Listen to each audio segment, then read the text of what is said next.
Experiment time. We're gonna do some Guinness and some Shiner. We're gonna replace the water with beer, see how it tastes. I'm just gonna go 1-to-1 water.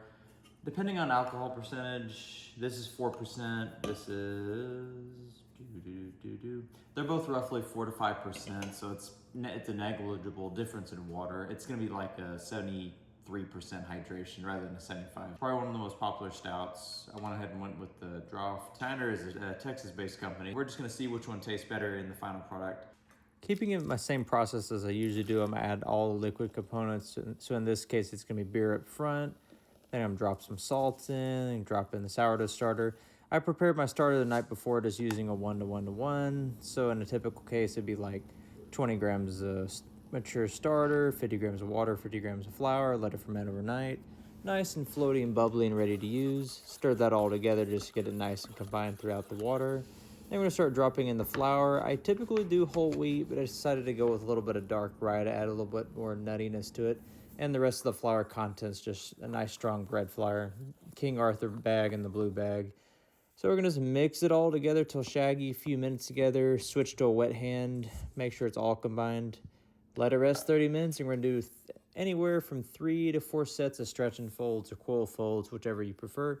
This is just gonna help tighten up the dough, build that gluten development, and help promote even fermentation throughout the rest of the process.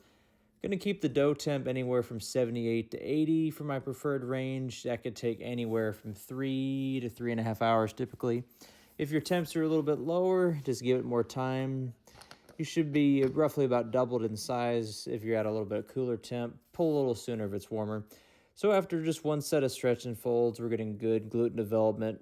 The dough is starting to lift from the bowl. After my last set of folds, I like to round it off nice and tight, drop it off into the bowl for the rest of the way. We're getting good rounding on the edges, pulls cleanly from the bowl. I give it a quick pre-shape out of the bowl, just into a rough bowl.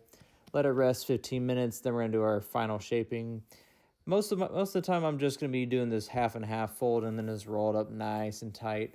If you're doing a little higher hydration, the tartine shoelace works pretty good.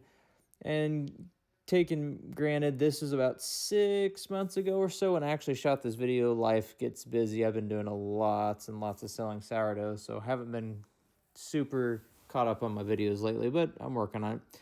I've gotten a lot better at shaping, so this takes quite a bit longer than I usually do now. Drop it into a floured banneton for about an hour at room temp for the rest of the way. Then once it's just barely recovering from a poke, it's going to go in the fridge overnight for about 8 hours. Both of these loaves just got a really dark contrast on the bread than my normal sourdough bread, but until you bake them, you can't really notice much of a difference. Gonna score it off, throw it into a preheated Dutch oven that these Dutch ovens have been sitting into for 15 minutes. Spritz with water before closing the lid. 22 minutes lid on, perfect. 20 to 25 minutes lid off for a nice dark color.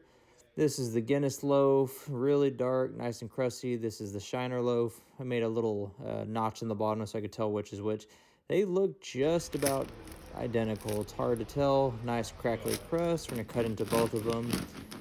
Both these are roughly 75% hydration, good color on the crust, nice even fermentation. There's your Shiner, and then here's your Guinness. Guinness is a little bit more open crumb, but they're both really similar. The taste test surprised me. The Shiner tastes really nice up front. It has a really weird, bitter back end aftertaste. Did not like that much at all. It'd be good with like a sandwich or something. By itself is very off-putting. Guinness is very chocolatey and nutty, so honestly, that's my preferred favorite. All in all, fun experiment. Thank you for watching. Next video is going to be a chocolate cherry pecan sourdough. This was one really good bread.